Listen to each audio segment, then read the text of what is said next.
Attention, vous écoutez un programme audioactif.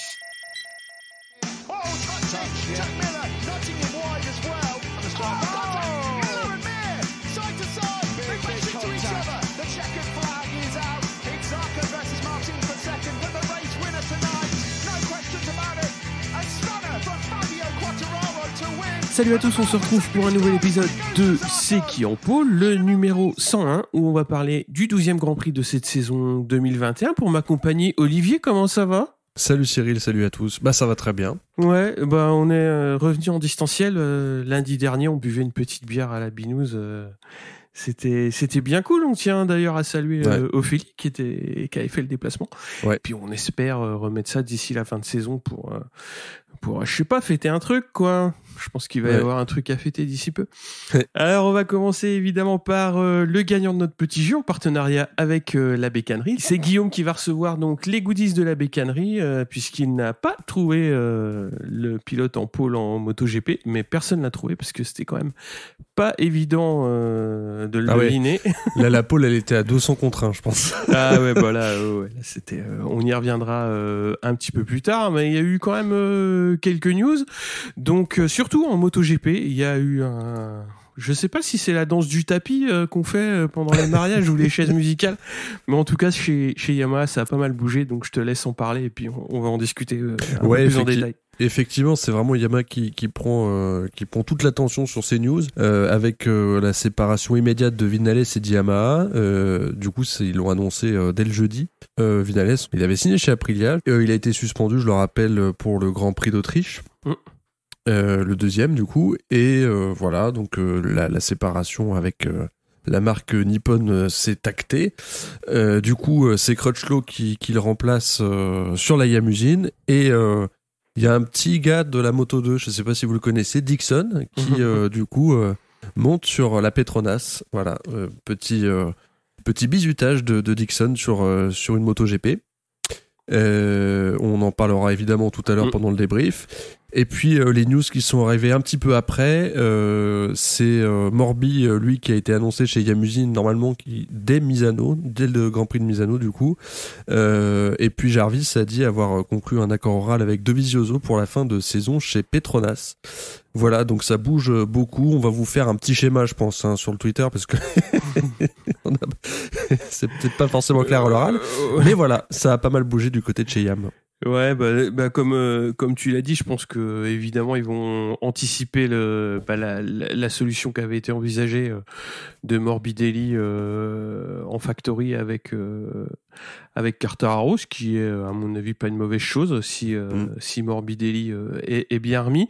Et puis il y a l'inconnu du SRT, donc avec l'inconnu aussi, enfin la double inconnue au niveau du budget, où je pense que Dovi ça serait compte tenu du plateau actuel où beaucoup de pilotes Moto 2 les plus performants sont déjà signés. Je pense que s'ils se mettent d'accord avec Dovi, ça peut être une bonne pioche quoi. Ah bah, en termes de satellite Yamaha. Après, il reste toujours le problème du deuxième pilote.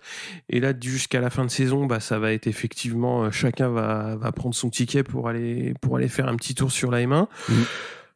Avec des fortunes diverses à mon avis, donc on verra qui s'en sortira le moins mal et qui aura le guidon pour l'année prochaine quoi. Donc ouais, c'est plutôt une bonne pioche, Dovi, tu l'as un peu dit, mais effectivement, pour Yam, on sait que c'est un bon développeur. Enfin, il a quand même accompagné Ducati dans toute sa période de reconstruction, et puis il a fait une moto qui marche. Aujourd'hui, on le voit, enfin, il a participé à ça, évidemment, il est plus là, mais il a participé, évidemment. Et puis, forcément, ça va faire plaisir à Pierre de voir rouler Dovi, même si c'est pas sur Ducati ou une marque italienne, au moins, il va rouler. Ouais, ça va être cool. Après, il va pas développer, puisqu'il sera sur la moto de cette année, donc il va prendre la 2021 pour. Alors, peut-être que cette année, il y aura des opportunités, on verra. Puisque ça dépendra du package. Maintenant, c'est Rossi qui a le package de l'année, donc lui, s'il arrive, ce sera avec le package de Morbidelli. Donc on verra bien quoi comment ça va se goupiller, mais bon voilà, les grandes manœuvres c'est côté Yamaha au niveau des transferts. Ouais. Ça bouge un petit peu aussi en Superbike, puisque Andy Verdoya va rouler avec le GMT pour l'épreuve mondiale qui va se courir à Manicourt le week-end prochain. Donc c'est plutôt une bonne opportunité pour lui. Ouais. Savoir que le week-end précédent, donc il y avait une épreuve en Espagne pour le Super Sport 600 et ils avaient comme d'habitude, ils font des wildcards en fait avec des pilotes qui sont en tête du championnat national en SSP 600 et Verdoya et Debise vont accompagner Cluzel au Grand Prix de France, donc c'est une bonne opportunité pour eux. Autre point, alors là j'ai cru que je voyais flou quand j'ai lu ça. Ouais, Bautista qui revient chez Ducati après 2 ans chez Honda. Alors là, je comprends rien. Je comprends plus rien à tout ça. Après, j'espère que ça va prendre quand même, quoi. Ouais. Que ça va reprendre. Parce que ça s'était fini quand même de manière assez compliquée. Là, que le mec revienne chez Ducati, je comprends pas. Mais bon, j'espère que sportivement et sur tous les termes du contrat, ils vont s'entendre, quoi, parce que j'ai rien compris. Et Redding va partir chez BM. Donc voilà, on va voir le pilote anglais sur l'allemande. Ouais. On va voir ce que ça va donner, quoi. Après, on fera un petit point en fin d'épisode sur le championnat Superbike qui est un petit peu plus intéressant que les années précédentes. Pour les news, on a fait le tour, on passe au Moto 3. Ouais, carrément.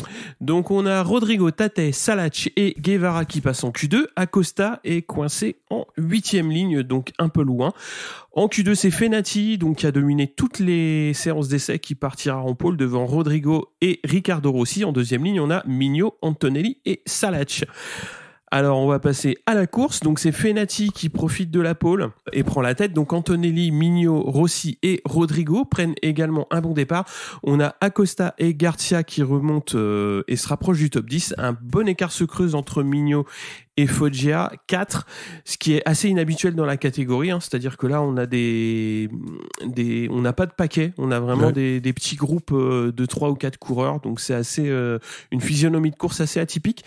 Et au 6e tour, Mignot doit abandonner sur un souci mécanique, il était 3e. Et à 5 tours de l'arrivée, Antonelli a du mal à s'accrocher derrière Fenati, qui va finalement se détacher et s'imposer, donc devant Antonelli et Foggia. On a Guevara 4e, Suzuki 5e, Mazia 6e, Binder 7e, Honshu 8e, donc qui est un plutôt bon résultat pour le pilote Tech 3. Rossi 9e, Acosta 12e et Garcia qui a craqué 17e. Donc j'ai presque envie de dire un coup pour rien pour le championnat, notamment pour les 2 premiers, puisque Acosta reste en tête avec 200 points devant Garcia 155 et Fenati. Par contre, avec sa victoire, se replace pas trop mal à la 3e place avec 132 points. Donc qu'est-ce que t'en as pensé de cette course ? Une course pas très intéressante pour une fois en Moto 3, j'allais dire, un peu monotone, mais content pour Fenati, hein, qui a quand même dominé tout le week-end dès la FP1, hein, on l'a vu. Il a claqué aussi des chronos sur la FP2 alors que la piste était un petit peu moins facile. Il avait 2 secondes d'avance sur tout le plateau en essai. Il arrive à se qualifier, à prendre la pole, pareil dans des conditions très fraîches, etc. Et il domine la course de bout en bout. Chapeau pour Fenati qui, on l'a dit en plus la semaine dernière, est revenu un peu de nulle part. Hein, on l'attendait plus. Et là, boucler un week-end comme ça de bout en bout, chapeau l'artiste. Ouais, moi c'est un petit. Il aime bien cette piste. Ouais, oui, carrément. Et puis c'est un petit peu ce qu'on avait dit déjà à l'épisode précédent, c'est-à-dire qu'il se retrouve 3e au championnat et on se demande un petit peu d'où il vient, puisque il a pas fait des résultats flamboyants. Et là, il claque un week-end où il met tout le monde loin derrière et il est dominant.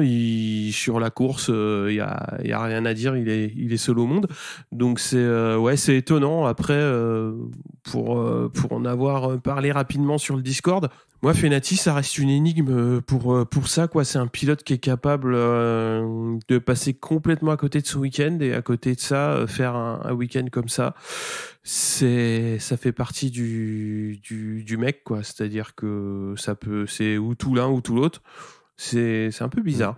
Après, on a Costa et Garcia qui sont loin de la tête quand même, qui passent un petit peu à côté de leur week-end. Mais peut-être les conditions très britanniques, somme toute, assez fraîches, pas de soleil, donc peut-être des pneus qui accrochent moins bien.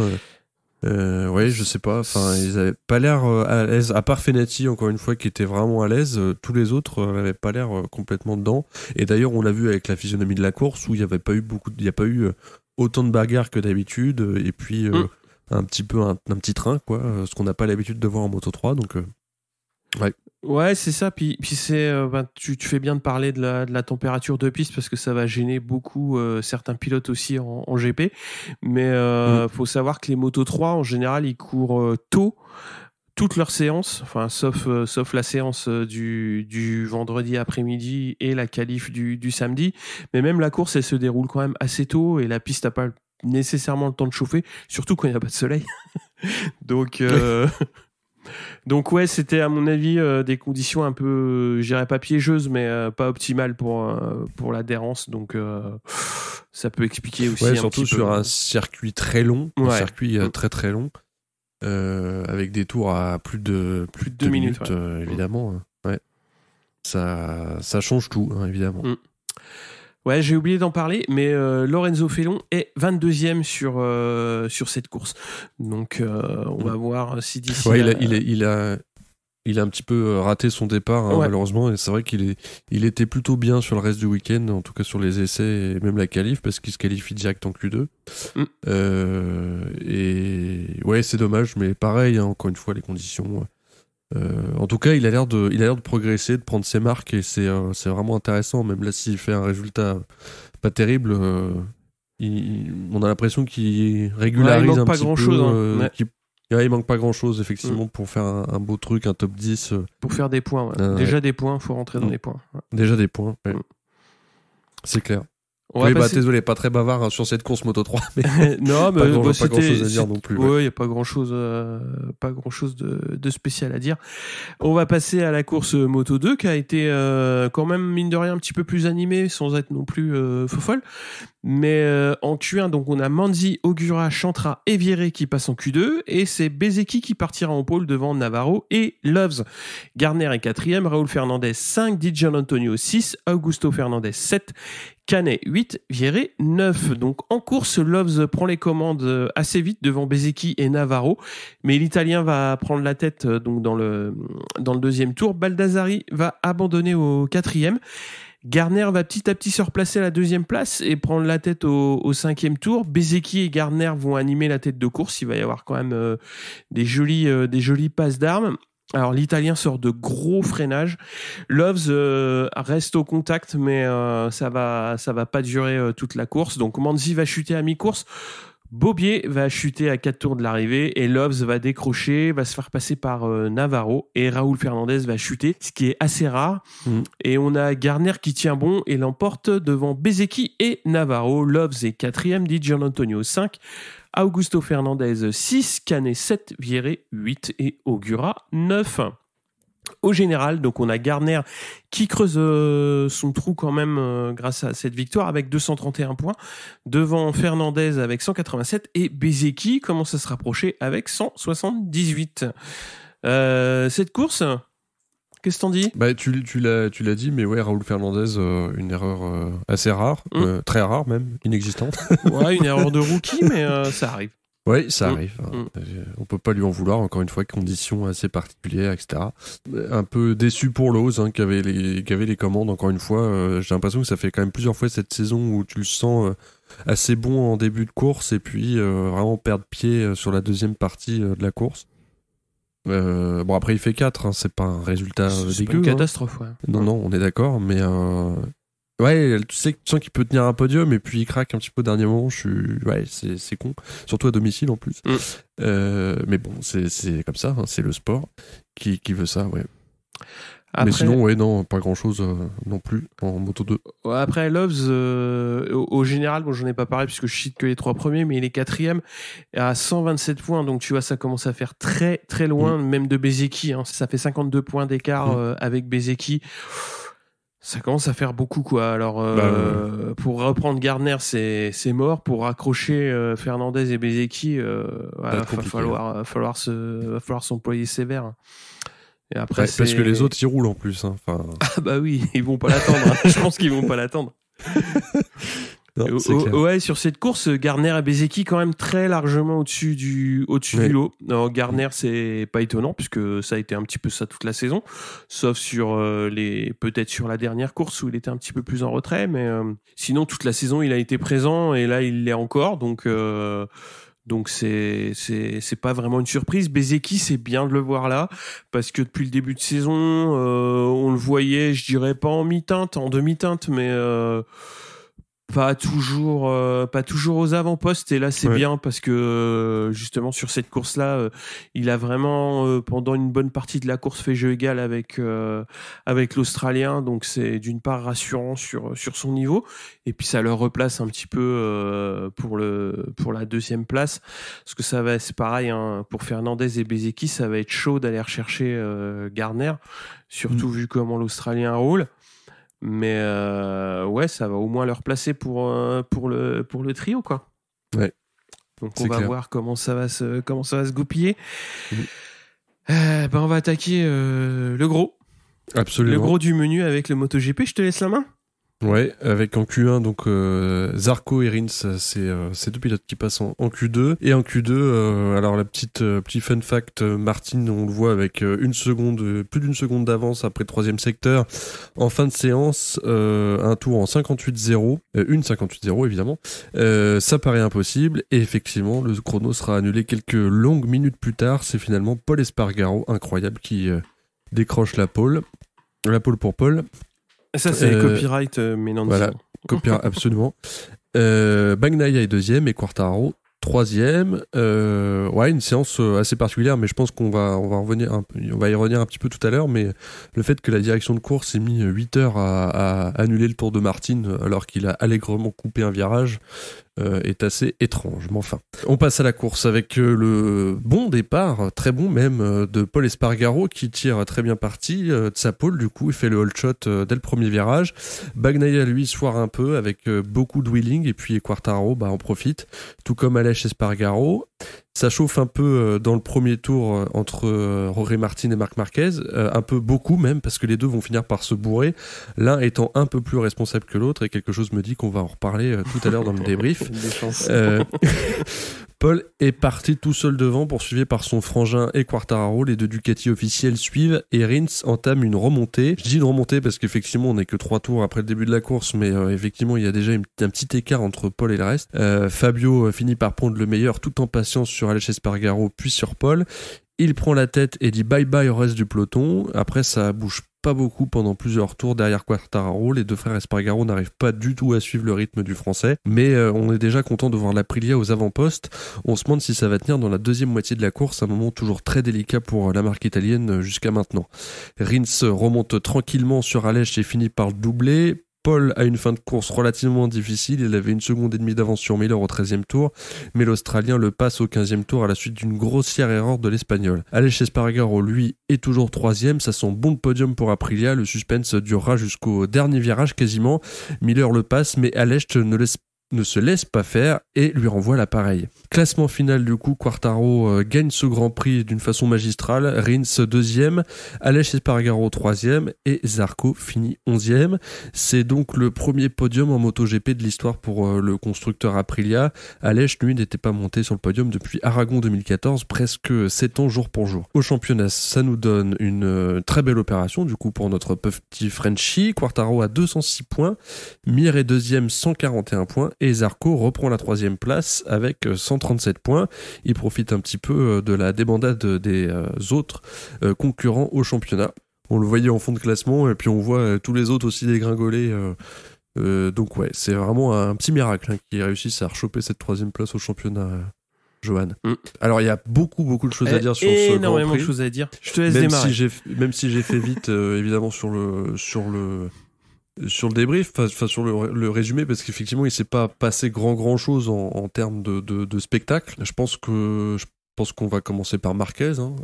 Pardon, Fabio. Ce que tu disais pour rigoler, Cyril, sur le Discord, c'est qu'il va commencer à coûter cher en peau de kangourou. Ouais, d'ailleurs, t'as corrigé maintenant, c'est plus en peau de kangourou, les Oui, non, c'est vrai, ouais. Oui, je me suis fait la réflexion parce qu'effectivement, le kangourou, c'est quelque chose qui est vendu pour le grand public, en fait. C'est une peau qui est beaucoup plus légère et fine. Mais apparemment, la Fédération internationale aime pas trop. Ils préfèrent du cuir bien épais. Donc voilà. Je pense que lui, il a vraiment besoin de cuir bien épais. Oui, du coup, Marquez, lui, je pense qu'il a de la peau de rhinocéros. C'est ça. Ouais. Bah, tu vois, en course, quand je le vois chuter, je me dis quand même, ouais, ça commence à faire beaucoup. Et donc après, je regarde un petit peu sa saison. Et donc, ça fait 6 chutes en 10 courses. Donc, ça fait beaucoup. Il y a une fois, il repart et il attrape une 15e place. Donc, c'est, entre guillemets, un moindre mal. Mais c'est pas ouf non plus. Et bah là, ce qui m'embête, c'est qu'il emmène Martin avec lui. Donc bah déjà c'est con parce qu'il commence à ruiner les courses des potes, donc ça commence à pu être très sympa. Et puis surtout bah voilà quoi, le mec il arrive le lundi, il dit bon bah pour ce week-end je m'excuse, c'est auprès de Martine que je dois m'excuser et tout machin. Mais je trouve que ça commence à faire beaucoup d'erreurs. Après voilà, beaucoup me disent oui mais bon il joue la gagne. Alors oui, après ça va être l'excuse à chaque fois que quelqu'un va chuter et va emmener la moitié du peloton avec lui, jouer la gagne. Mais au bout d'un moment, faut courir avec son cerveau aussi, quoi. C'est-à-dire que moi quand je l'ai vu, surtout quand on sait qu'il est fragile physiquement à l'épaule. Enfin, le but c'est quand même de rester sur ses roues en moto, quoi. Bah oui, enfin jouer la gagne, c'est avant tout commencer par finir des courses, quoi. Moi j'ai l'impression que là j'ai un mec qui part pour un marathon, qui court à un commun dératé sur 300 mètres et qui est super content de mener la meute, et sauf qu'au bout d'un moment bah il y a plus rien dans le sac et il est obligé d'arrêter et enfin moi je comprends pas. C'est assez surprenant pour un pilote qui a quand même une petite expérience en MotoGP. Je crois que on peut pas dire le contraire. De le voir s'enflammer comme ça dans les premiers virages, c'est assez étonnant. Et comme tu le dis, c'est pas la première bourre. Il en a eu 6 en 10 courses. Ça fait 60% de bourre. Non, puis surtout, faut voir celle qu'il a pris vendredi aux essais, quoi. Ouais, c'est clair. Si tu veux plier des bécanes, râper des cuirs et ça fait partie de la course, quoi, mais ça doit pas en être la finalité, quoi. Et là, j'ai l'impression que c'est que ça. C'est que ça. Et après, c'est dommage, surtout qu'on voit qu'il a le rythme globalement sur c'est là où il y a une erreur, c'est qu'il a pas le rythme. Là, il surroule pour être avec des gars devant et qu'il a pas le rythme. Avoir le rythme, c'est finir une course et être dans le top 3. Là, t'as le rythme de la tête. Mais là, le mec, clairement, il surroule, il fait des conneries et il emmène des mecs avec lui. Donc, tu vois, enfin, moi, j'ai pas envie que demain, il emmène un mec qui joue le titre, quoi. Du coup, sa victoire en Allemagne, c'était un gros coup de bol? Non, parce que c'est un circuit qu'il maîtrise et c'est un circuit qu'il maîtrise. Et que ça se passe pas comme ça tous les week-ends et qu'il a pas encore retrouvé à mon avis le niveau physique et la vitesse. Après il y a aussi certainement un problème de développement de la moto qui fait que cette année elle est peut-être pas là où lui l'attend, mais c'est normal puisqu'il était blessé et pour la développer. Et si tu veux, quand il est revenu, j'avais l'impression que ça revenait avec une envie de mesure et que c'était un retour timide, mais je trouve qu'ils ont un peu trop vite mis les potards à 100 et puis que bah voilà, ça casse tous les week-ends, quoi. Ouais, et puis ça encore une fois, ça risque de mal se finir physiquement parce que Il avait quand même l'habitude entre guillemets de chuter sans se blesser. Et c'est vrai que de le voir repartir sur des chapeaux de roue, et comme tu dis, sans réfléchir en fait, en débranchant le cerveau, alors que justement là, il a vraiment besoin de son cerveau de se poser, d'enquérir des tours pour. Parce que c'est pas cette année qu'il gagnera le championnat de toute façon. Exactement. Enfin, en tout cas, le top 3, top 4, il est plié.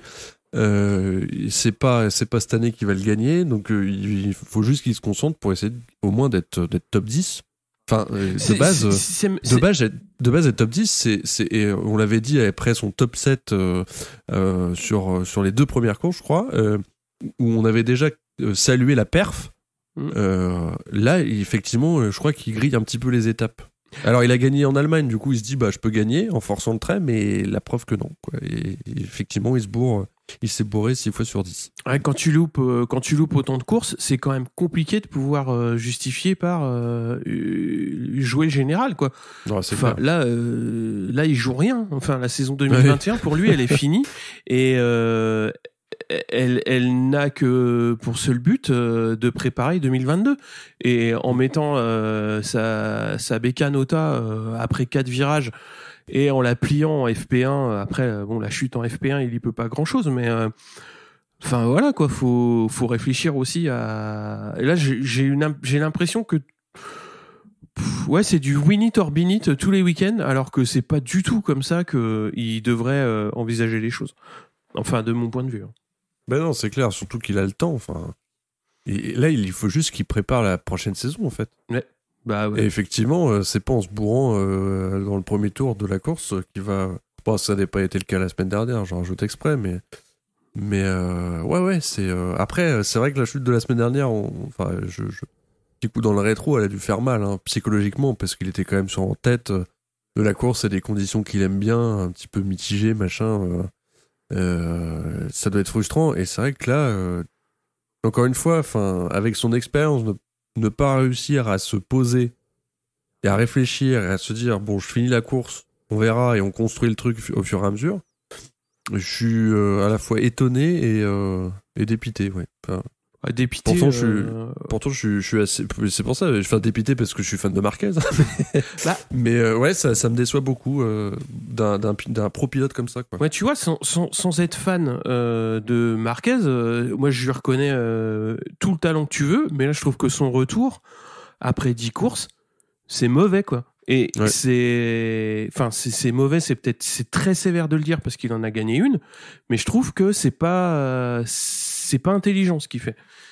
Ça aurait été plus intelligent à la limite de pas gagner, mais de faire du top 10 sur 10 courses. Non, mais quand tu peux en gagner une, l'Allemagne c'est son jardin, donc c'était un petit peu. Tu sais, c'est comme si demain on va à Austin. Voilà. Oui. Enfin, je dirais pas que c'est plié, que les autres vont courir pour la 2, mais c'est des endroits qu'il connaît parfaitement, et tout se passe bien en plus. Voilà. Et il a montré qu'il était au niveau, mais on ne court pas tous les week-ends aux Sachsenring, quoi. Non. Donc heureusement pour nous, hein. Putain, on se ferait chier. Après voilà, moi voir ce qu'il a fait ce week-end, je comprends pas qu'il y ait personne dans son équipe qui commence à lui dire écoute, si ça va pas, on fait des plans, quoi, parce que là j'ai l'impression que il y a pas de plan, c'est du poulet sans tête, quoi.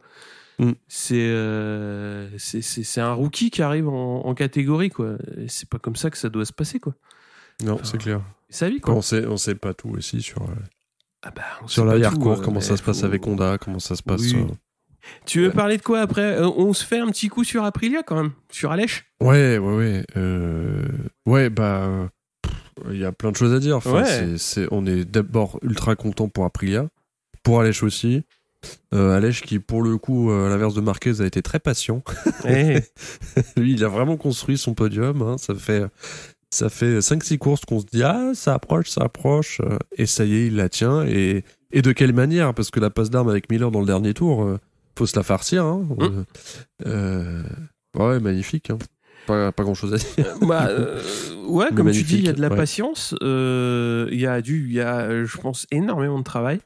Et c'est ce qui caractérise un petit peu les deux frères, même si effectivement Il n'y a pas de grand monde au niveau de leur fan club en France, mais mais ouais, enfin c'est pour Aprilia, c'est une très belle, je dirais pas conclusion parce que c'est juste au contraire le début d'une aventure, mais ça vient quand même récompenser un travail régulier sur les 2 saisons précédentes. Avant, c'était toujours un petit peu difficile, j'aurais tendance à dire. Il y avait toujours quelque chose qui allait pas, c'est-à-dire soit la bécane pétait, soit ils arrivaient pas à trouver ce qu'il fallait pour le dimanche. Et là, on sentait qu'il y avait déjà, ils étaient mieux placés sur la grille, donc ils commençaient à avoir de la vitesse. Ça commençait à aller un petit peu mieux en course, mais comme tu l'as dit, ça craquait parfois à mi-course, etc., etc. Et puis là, le week-end est bien conclu, quoi. Et je pense qu'ils sont tous très contents. Et je pense que Vignales doit être aussi super content. Ouais. Parce que, et surtout, il aura plus non plus d'excuses quand il va arriver chez Aprilia. Ah bah là, c'est clair. Voilà, la moto, elle est compétitive. Elle marche. Elle marche. Donc maintenant, voilà, je pense que en talent pur, il est au-dessus d'aller chez Espargaro, sauf que Espargaro, il a l'habitude de la moto, donc on va voir comment ça va se passer avec Vignales, quoi. On a hâte. Hein. Ouais, je sais pas vous, mais moi j'ai hâte, hein, perso, de voir Vignales rouler sur l'Aprilia. T'as hâte, vraiment ? Bah, en voyant les résultats d'Espargaro, putain, il va avoir un petit peu de pression, le bonhomme. Hein. Ouais, j'espère en tout cas qu'il va savoir la gérer. Parce qu'il a pas vraiment réussi à faire jusque-là avec Yamaha, mais bon. Voilà. Mais ouais. En tout cas, à Liège, il a marqué comme tu disais, il a marqué le coup, quoi.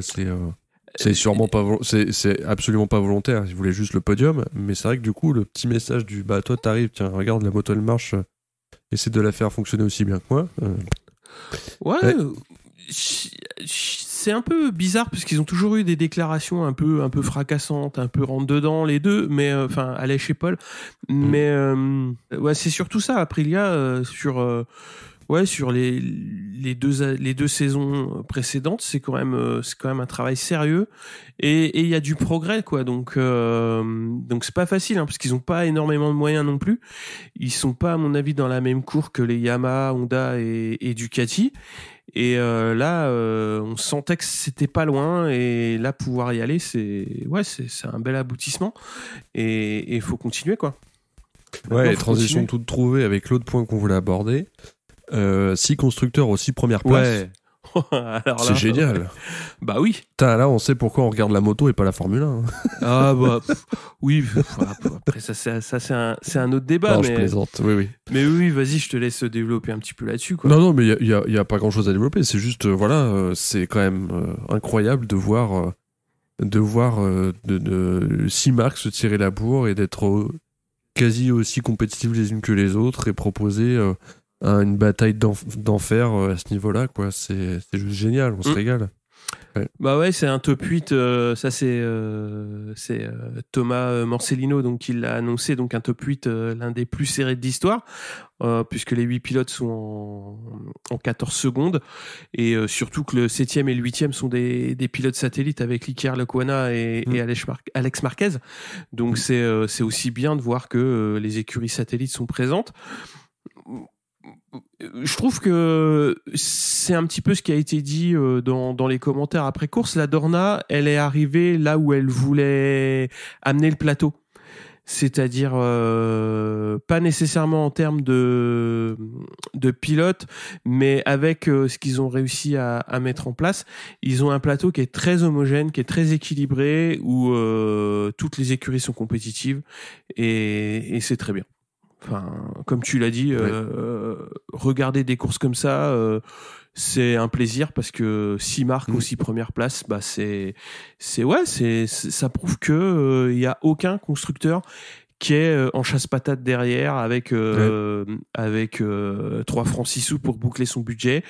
Non, tout le monde est là, tout le monde fait des motos qui marchent, tout le monde fait des motos compétitives, même si Yamaha fait 17, 18, 19.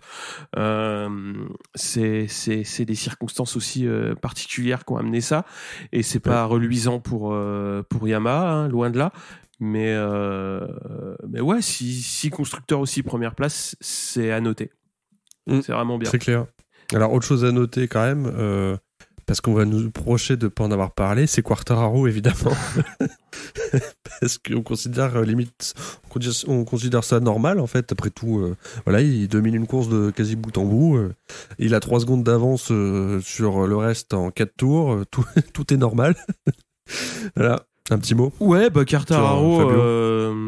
moi j'étais impatient quand même de voir son week-end parce que Mir a fait une déclaration donc entre les deux GP où j'ai trouvé que c'était intéressant parce que Mir il est quand même champion du monde. On sait tous comment il a construit son titre l'an dernier, c'est-à-dire un départ prudent mais toujours placé et une fin de saison où il s'est régulièrement placé sur le podium jusqu'à arriver à la victoire et donc c'est une construction assez atypique mais on sait que le garçon est performant. Et la semaine dernière, il a dit ouais et tout. Quartararo, de toute façon, il va faire des erreurs et d'ici 3-4 courses, il y aura peut-être un championnat différent. Enfin, il y aura sûrement un championnat différent. Et forcément, il y a un peu de mind game là-dedans. Et bon, Quartararo, il est comme il est. On sait que déjà, cette saison, elle est un peu particulière sur plein de points dans le sens où il est très difficile à sortir de son objectif. Et c'est très très bien. Et il l'a prouvé encore ce week-end où il prend une très grosse chute le vendredi et réussit à quand même bien se placer sur la grille en qualif le samedi. Ouais. Et il fait une course comme d'habitude. Hein. Enfin, c'est-à-dire il fait un départ prudent, c'est-à-dire qu'il va pas se frotter à la bagarre devant. Il attend un petit peu que tout le monde se mette en place et reste en 3e, 4e position. Et puis après, il enclenche son rythme de course. Et puis, une fois qu'il a pris la tête, il creuse l'écart pour se mettre à l'abri. Et puis après, il y a plus qu'à finir, j'aurais tendance à dire. Mais c'est le plus difficile, comme tu disais, c'est la 5e de la saison et ça commence à devenir habituel, mais c'est quand même compliqué d'avoir des pilotes qui chassent derrière au championnat. De ce qui se passe aussi dans l'équipe, ça doit pas être facile à vivre, mais il est présent et il répond à toutes les attentes. Là, il prend encore une grosse avance au championnat, alors rien n'est fait, mais il reste 6 courses, 65 points, ça veut dire que pour lui passer devant, il faut lui reprendre 11 points à chaque course. Savoir que Mir, on n'a pas gagné une cette année encore. Donc, il va falloir falloir s'employer. Hein. C'est clair. Encore une fois, des dépassements maîtrisés. Maîtrisés mais superbes, hein, parce que ça peut être maîtrisé et moche, mais là c'est maîtrisé et superbe. Quand il faut, au moment où il faut, c'est ce qu'on a dit la semaine dernière déjà, quoi. Enfin, sauf que la semaine dernière il gagne pas la course malheureusement, mais il nous sort quand même des dépassements au bon moment, ce qui encore une fois, on le dit, on le répète, ce qu'il n'arrivait pas à faire l'année dernière, il réussit à le faire cette année. Chapeau. Hein. Ah, il y en a encore 6, donc il faut tenir. Ouais. Et puis de toute façon, on sait tous qu'il en est capable. Hein. Donc, faut y aller maintenant. C'est clair.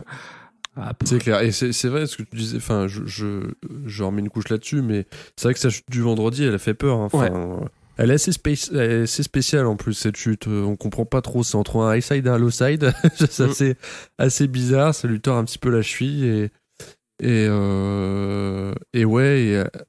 alors que encore une fois, et c'est vrai que l'année dernière, dès qu'il claquait pas la pole, il avait du mal à partir et tout, et là en fait c'est con, mais maintenant on le voit 4e au bout de 2 tours, on s'inquiète pas parce qu'on sait qu'il a le rythme et qu'il va les défoncer, alors que l'année dernière on le voyait 4e, on se disait putain, il va redescendre, et c'est ce qui arrivait.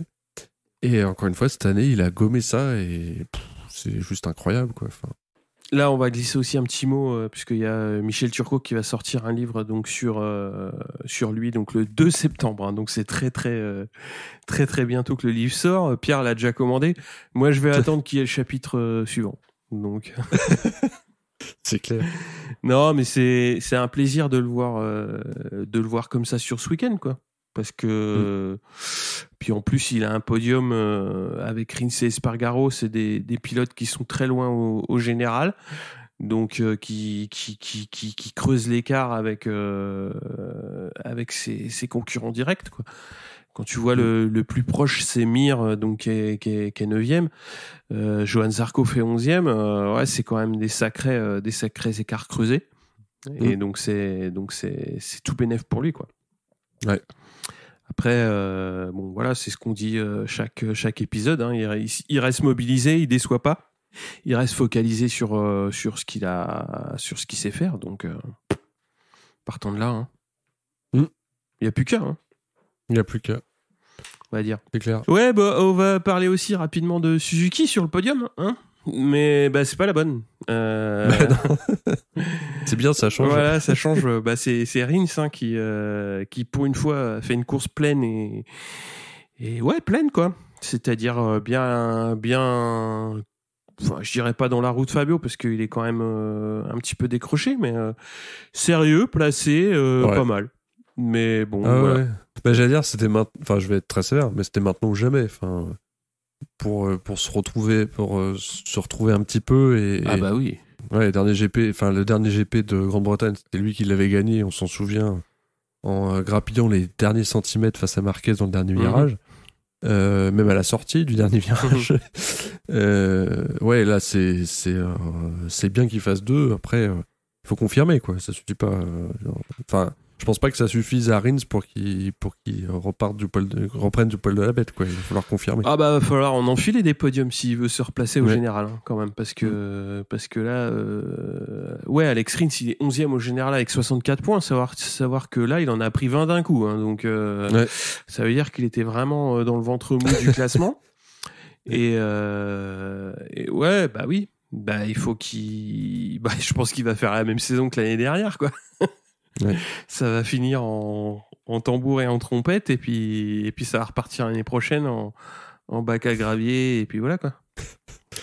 Enfin, je lui souhaite pas, mais non, il faut que clair. ce serait bien que ça travaille un petit peu en intersaison, mais bon, ça c'est ça c'est comme ça. Alors après, ouais, j'ai glissé un petit mot sur Zarco, hein, donc qui est un peu loin, 11e, mais il y a eu des problèmes de pneus, savoir que il faisait quand même, comme tu l'as dit, assez froid. Et il avait beaucoup travaillé avec le pneu arrière hard.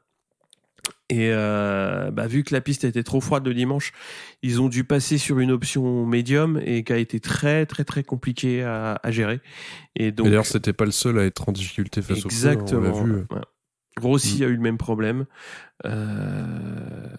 Bagnaia, je sais pas, j'ai pas trouvé, mais c'est possible que ce soit pareil, puisque.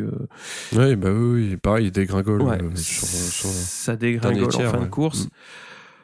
Après, le gros intérêt pour avoir parcouru le débrief de fin de course de Zarco, il prend le côté positif, hein, c'est-à-dire ce que tu as rappelé. Il prend une place au général parce que justement les autres ont pas été très très performants à part Mir qui est devant lui. Oui. Donc il est 3e au général. Bon, il a appris peut-être à travailler un petit peu plus d'options durant les essais, je sais pas, mais ouais, c'était un peu compliqué quand même. Ouais, globalement, c'était dur pour les Ducati. Alors évidemment, Martin s'est bourré, mais on sait pas ce qu'il aurait fait sans s'être bourré, mais Ducati, ouais, ils ont eu du mal hein, sur cette course. Ouais. On sait que c'est un circuit qui est pas adapté, mais alors là, c'est confirmé total, quoi. Bah, Miller il y a que Miller qui sauve les Miller meubles, sauve les meubles, ouais. C'est ça. Après, encore une fois, et tu l'as dit, Yamaha, c'est pareil, il y a Quartaro gagne, mais les autres, ils sont largués aussi. Ouais. Donc, après, ça permet d'enchaîner directement sur Dixon, hein, donc son stage découverte, il l'a un peu loupé parce qu'il est à 50 secondes, donc c'est très loin. Après, c'est très compliqué pour un pilote Moto 2 de prendre, de monter dans un train comme ça, quoi. Méthode. En courte saison, on va te dire, vas-y, monte là-dessus, roule ma poule. C'est compliqué. Hein. Après, on va voir comment vont s'en sortir les autres. Mais ouais, c'est des cadeaux un peu empoisonnés hein, qu'ils leur font aux gars. Quand tu dis les autres, tu penses à Viñales. Ah non, pas du tout. Non, parce que Viñales. Non, mais Viñales, il a quand même un paquet de saisons. Pour la petite blague. Ouais. Oui. Ça va être plus dur pour des virés ou si le SRT décide de tester d'autres pilotes, quoi. Mais c'est nécessaire parce que on se rend compte que faire des tours en Superbike et après prendre une MotoGP, ça n'a strictement rien à voir. Et si tu dis bon bah voilà, je vais tester, je sais pas, parce que tu peux faire des essais privés Superbike, ça gêne pas le règlement. Oui, mais sauf que c'est pas représentatif, donc ça sert à rien. Ah non. Ouais. Et voilà quoi. Enfin, et là Dixon, bon bah c'est dur. Voilà, c'est dur. Donc après, à voir comment vont s'en sortir les autres et quelle va être l'option. Oui, c'est vrai, parce qu'on n'a pas vraiment de référentiel. Un petit jeune qui monte de Moto 2 comme ça d'un coup, encore une fois, on n'a pas de... En tout cas, récemment, on n'a pas d'exemple, quoi. Donc, Bah, il y a les Kwana, quoi, qui s'est retrouvé un petit peu dans la même situation avec KTM, oui. et c'était encore plus compliqué. Enfin, c'était encore plus compliqué, non, parce que 2 ans après, il est toujours sur la grille. Mais il en a chié des ronds de patates, hein, jeune espagnol. Hein. Parce que D'ailleurs, incroyable 7ème place Ah de oui. Quena. bah ouais, Pépère, qu'est-ce qu'il fait? Incroyable. Il fallait le faire avant, ça, merde. Ouais, Et- non, c'est beau. Bah ouais, c'est bien, quoi, mais c'est dommage, il n'y a plus de guidon KTM l'année prochaine. Hein, donc, après, un petit ticket au SRT, possible? Je sais pas. On verra bien. Ouais, faut qu'il... Mais de toute façon, quoi qu'il se passe, s'il réussit à faire à enchaîner 2-3 top 10 comme ça jusqu'à la fin de saison, ça peut Ce que sera l'aider. pas perdu. Oui, c'est clair. Ça peut que l'aider. Soit, effectivement, je sais pas, il peut toujours y avoir... on l'a vu avec ce qui s'est passé avec Vignales, mais tu vois, typiquement, le SRT, bah, ils sont en bonne voie pour courir avec Dovi. Bah, ça veut pas dire que le deuxième, ce sera pas les Kwana, quoi. Sur une moto peut-être un petit peu plus... Je dirais pas facile, mais ouais, un petit peu moins spécifique, un petit peu moins atypique. Bah, pourquoi pas, faut tenter, quoi. Ouais, ça pourrait être sympa de le voir, quoi. Enfin, de le voir au moins confirmé d'ici la fin de saison. C'est ça. On a fait le tour du propriétaire. Et il est long le tour du propriétaire à Ah Silverstone. putain, Silverstone. Oh là là, c'est le périph' le truc, quoi. Alors, mais c'est pas la ligne d'arrivée, ça? Ah merde, Ah non, ouais, c'est c'est la ça. ligne d'arrivée Tu des dis, Formule 1. Ah merde. Ah, c'est pas là. Il reste la moitié, bon. Par contre, c'est quand même impressionnant, la double chicane. Ouais. Bah, Ça roule, hein, la vache.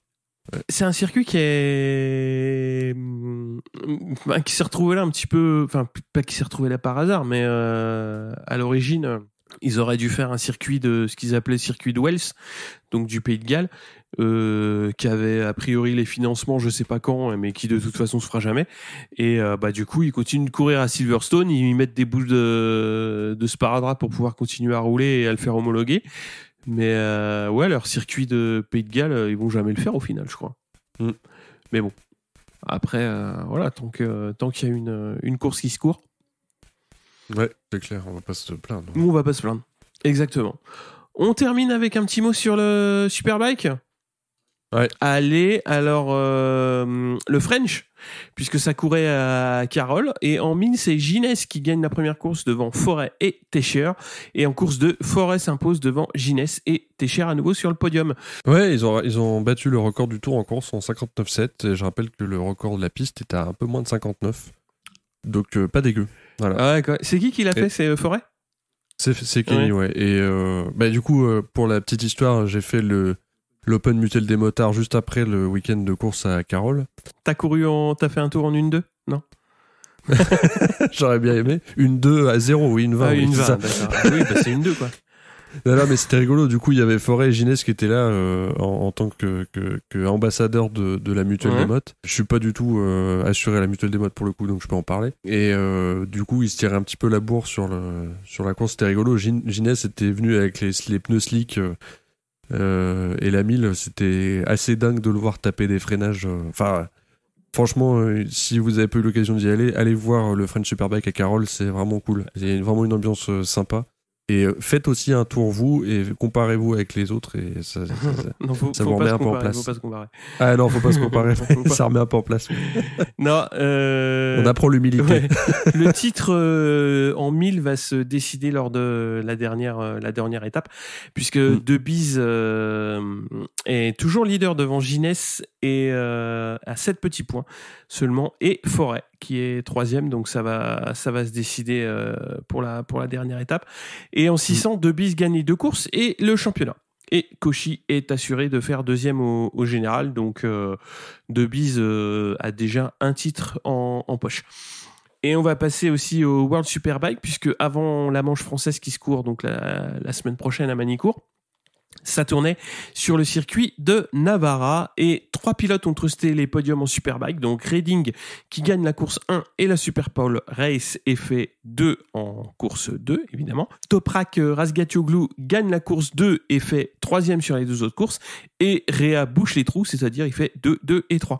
Et au général, Toprak et Réa sont au coude à coude en tête puisqu'ils ont 311 points tous les deux. En 600, on a 2 podiums identiques, Egerter, Odendal et Bernardi. Cluzel fait 4e et 5e. Au général, on a Egerter en tête devant Odendal et Eutel. Cluzel est 5e. Donc, prochain Grand Prix dans 2 semaines. Absolument, à Aragon. Donc, en Espagne, on espère qu'il fera plus chaud qu'à Silverstone pour que tout le monde puisse rouler avec les pneus qu'il veut. Hein, ça devrait pas être très difficile qu'il fasse plus chaud. Je crois que j'en ai vu gratter les bulles, non? C'est clair. Je pense qu'ils étaient à 2 doigts de demander des essuie-glaces pour les bulles. Tu crois? C'est clair. Non, ça va, on n'a pas eu de pluie, du bol. Contrairement en Formule 1 à Spa, eux, ils ont eu de la flotte. Ça va, à Silverstone, il n'y a pas eu de flotte. Ah bah on n'a même pas parlé de la direction de course, dis donc. Ah non, c'est vrai. Ouais, t'as 2 minutes? Oui. Parce qu'on va faire un petit peu comme eux, les mecs. Alors, en fait, oui, alors, il y a 10 minutes, on voulait parler de la direction. Voilà, il y a 10 minutes. Putain, qu'est-ce qui s'est passé, dis donc? Qui c'est qui a coupé le virage? Qui c'est qui a coupé le virage? Oh là là. Alors, Rory Martin a 2 secondes d'avance.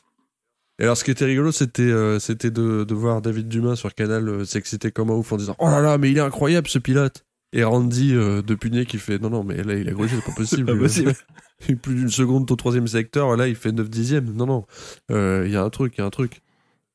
Ah oui, effectivement. Effectivement, il y a un truc, comme dirait Majax. C'est ça. Ouais, non, c'est assez dingue, ouais. Alors, y a peut-être une explication rationnelle qu'on ne connaît pas, mais... Ah bah si, c'était assez gaguesque. C'est qu'il a coupé un virage. Oui, non, mais je veux dire le retard de la direction de course. Il y a peut-être une explication, mais c'est... Ah non, il n'y en a pas, non. C'est cocasse, quoi. Ouais. Ce petit moment. Alors lui, il savait pertinemment que de toute façon, il avait grugé, hein, donc il n'est pas allé au parc fermé du tout. Hein. Mais c'était assez marrant. Ouais. Moi, je dis, faut la tenter. Hein. Faut la tenter. Et oui, mais faut la tenter.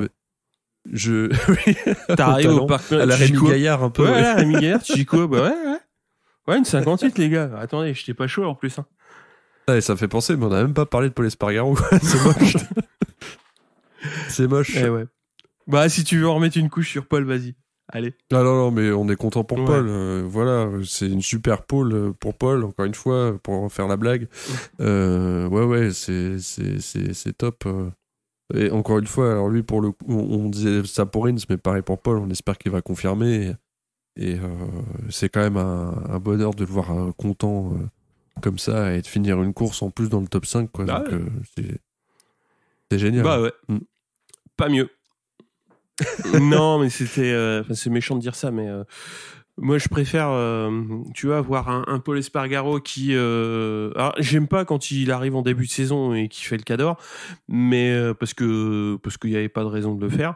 Il avait tout approuvé et il avait rien montré, donc c'était un peu bête de faire des déclats comme ça, quoi. Mais c'est intéressant de voir qu'au bout de 6-8 mois, ça commence à performer. C'est intéressant. C'est à confirmer, voilà. Donc, il va falloir en remettre 3-4 comme ça d'ici la fin de saison. Et puis, bien bosser cet hiver. Pour qu'on puisse pas dire que c'était un coup de bol. Exactement. Faut confirmer. Il y a plein de gens qui doivent confirmer. Hein. Ouais, c'est clair. Donc c'est ce qu'il faut, parce que comme ça, il va y avoir plein de gens qui vont s'intercaler entre Quartararo et les autres. Et c'est parti. Ah, vivement Aragon. Vivement Aragon, comme tu dis. Ouais. Sur ce, Olivier, merci beaucoup et on se dit à très vite avec plaisir. pour Aragon. Allez, salut à tous, ciao. Salut à tous.